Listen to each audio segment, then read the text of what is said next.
Off day for the Mariners today, and they have a relatively short flight during the day. Possibly already have landed. It's really early, so maybe not, to Colorado. Really short flight by Mariners standards. This is coming off a sweep of the Cincinnati Reds, where the offense and defense and pitching all looked really good. J.P. Crawford had a day off yesterday. Seby Zavala did not play at all during the series. I expect him to play during the Sunday day game in Colorado. Mariners' biggest issue remains the strikeout. They struck out 15 times in the middle game of the series despite winning. Struck out 7 times yesterday, but did walk 7 times as well. So they were taking their walks, but still had inopportune strikeouts, which was a major problem.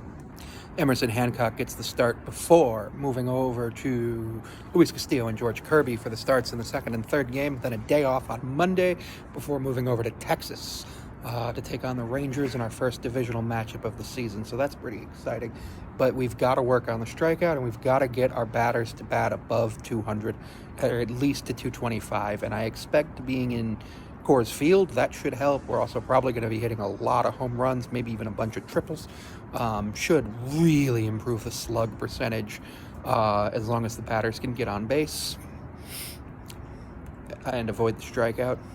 Basically, every single starter that the Mariners will see against the Rockies has a ERA above 5, which should be easy for our hitters to do really well off. I expect the Mariners to chase into the Rockies bullpen multiple times throughout this 3-game series.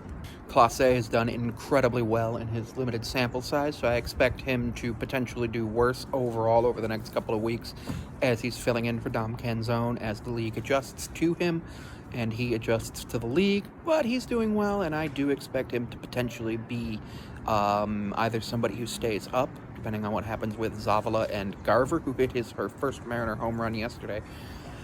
The problem with Zavala is if you DFA him or release him outright, you still need a backup catcher, and I don't know who that would be.